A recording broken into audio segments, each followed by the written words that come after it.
Assalamualaikum warahmatullahi wabarakatuh. Saya Elma Fitriana, NIM 2018 10 17 03 11 282. Saya akan membahas tentang pemeriksaan akuntansi bab 3, yaitu penilaian risiko. Tahapan audit.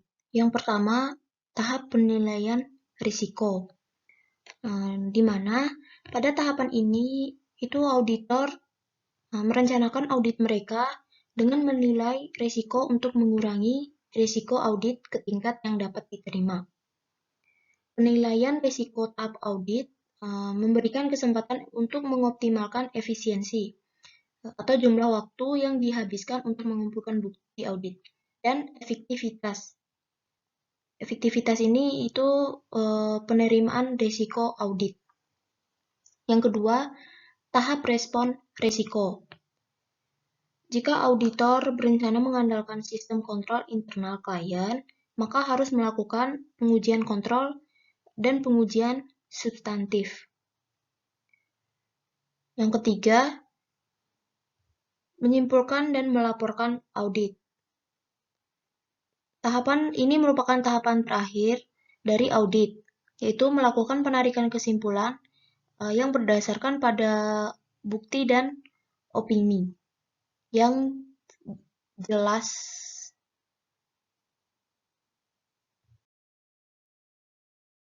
Selanjutnya, ini merupakan tahapan audit untuk penjelasan tahapan audit secara singkat ya.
memperoleh pemahaman tentang klien.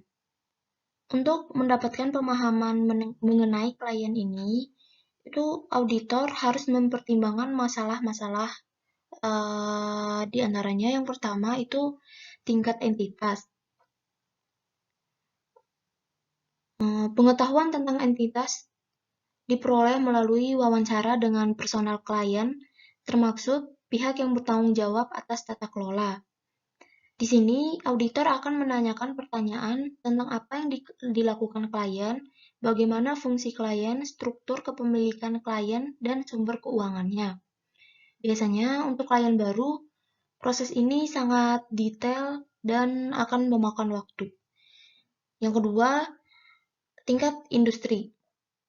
Di tingkat industri, auditor biasanya lebih tertarik pada posisi klien mereka dalam industrinya, yaitu bagaimana tingkat persaingannya di industri tersebut dan ukuran klien yang relatif terhadap pesaing. Yang ketiga, ada tingkat ekonomi. Ketika memperoleh pemahaman tentang klien, auditor itu akan menilai bagaimana faktor tingkat ekonomi mempengaruhi klien tersebut. Risiko penipuan. Yang pertama, tindakan untuk melakukan penipuan. Dalam menilai risiko kecurangan ini, auditor akan mempertimbangkan insentif atau tindakan yang dapat membuat si kliennya ini melakukan kecurangan. Nah, contoh insentif atau tindakan yang membuat kliennya ini melakukan risiko penipuan yaitu keuntungan jatuh, ancaman kebangkrutan, kerugian yang sedang berlangsung, pertumbuhan yang cepat, arus kas yang buruk, dan lain sebagainya. Yang kedua, peluang melakukan penipuan. Di sini juga sama seperti yang pertama, auditor akan terlebih dahulu menganalisa apa yang membuat kliennya melakukan tindakan penipuan. Yang pertama itu mekanisme tata kelola perusahaan yang buruk, kontrol internal yang buruk, pergantian staf yang tinggi, dan lain-lain yang menyebabkan kerugian perusahaan. Yang ketiga, sikap dan rasionalisasi yang membenarkan penipuan. Bersama dengan identifikasi tindakan yang membuat klien melakukan kecurangan dan peluang untuk melakukan kecurangan, auditor akan menilai sikap dan rasionalisasi manajemen klien dan staf untuk penipuan. Nah, sikap ini itu mengacu pada keyakinan etis tentang benar dan untuk membenarkan suatu tindakan. Contoh sikap dan rasionalisasi yang digunakan untuk membenarkan penipuan meliputi nada suara yang buruk di puncak, itu dari manajemen senior. Yang kedua, rasionalisasi bahwa perusahaan lain membuat pilihan akuntansi yang tidak tepat yang sama dengan mereka. Yang ketiga, fokus yang berlebihan pada maksimalisasi keuntungan atau harga saham. Yang keempat, sikap yang buruk untuk mematuhi peraturan akuntansi dan masih banyak lagi lainnya. Kelangsungan usaha. Yang pertama, indikator risiko kelangsungan usaha. Di sini, untuk setiap klien auditor akan menggunakan pertimbangan profesional dalam menilai apakah asumsi kelangsungan usaha mereka valid. Nah, jadi untuk mengetahuinya itu, auditor harus melihat atau menilai kondisi yang menimbulkan keraguan. Nah, di antaranya rasio hutang terhadap ekuitas yang signifikan, pinjaman jangka panjang yang akan jatuh tempo tanpa adanya pembiayaan alternatif. Yang ketiga, kerugian yang berkepanjangan. Keempat, ketidakmampuan untuk membayar hutang pada saat jatuh tempo, dan lain sebagainya. Yang kedua, faktor yang mengurangi risiko kelangsungan usaha. Hal-hal yang dapat mengurangi asumsi terhadap risiko kelangsungan usaha itu adalah ketersediaan aset non-inti yang dapat dijual untuk menyediakan uang tunai yang dibutuhkan tanpa mengganggu kapasitas operasi perusahaan. Yang kedua, kemampuan untuk pengumpulan dan tambahan melalui penjualan saham atau pinjaman. Yang ketiga, kemampuan untuk menjual segmen bisnis yang tidak menguntungkan. Masih dalam kelangsungan usaha, di sini untuk indikator resikonya, jika auditor mengidentifikasi adanya risiko kelangsungan usaha yang meragukan, maka auditor akan langsung memprosesnya dengan melakukan prosedur untuk mengumpulkan bukti mengenai setiap faktor risiko. Yang kedua, faktor yang mengurangi risiko kelangsungan usaha. Jika auditor mengidentifikasi adanya risiko usaha, namun terdapat suatu hal yang jaminan dalam perusahaan tersebut, maka asumsi dari risiko usaha yang mungkin terjadi itu tidak valid. Perlu diketahui ini hanya mengurangi risiko, bukan menghilangi risikonya. Tata kelola perusahaan. Tata kelola perusahaan terdiri dari aturan, sistem, dan proses dalam perusahaan yang digunakan untuk mengontrol perusahaan.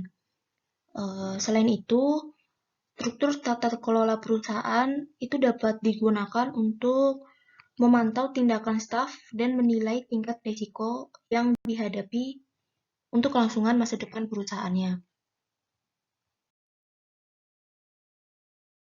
Teknologi informasi. Teknologi informasi dapat mempengaruhi risiko kerusakan terhadap proses audit. Di mana saat memperoleh pemahaman tentang klien, auditor itu akan mempertimbangkan risiko yang dihadapi oleh kliennya dengan menggunakan teknologi informasi. Karena biasanya bagian besar program akuntansi perusahaan itu berada di teknologi informasi. Tentu ini akan memudahkan bagi perusahaan untuk mengidentifikasi terkait akuntansi perusahaan. Namun biasanya kekurangan dari teknologi informasi ini itu memiliki banyak resiko seperti kerusakan atau masalah peretasan. Penutup.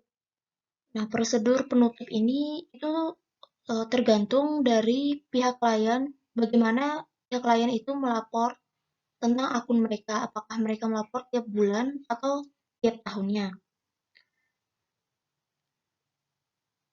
Biasanya klien yang melapor tiap bulan itu lebih cenderung memiliki prosedur penutupan yang mapan daripada klien yang hanya melaporkan setiap tahun. Prosedur penutupan ini merupakan tanggung jawab auditor untuk memastikan bahwa klien mereka telah menerapkan prosedur penutupan dengan baik, karena auditor akan menentukan risiko yang terkait dengan penutupan akun kliennya.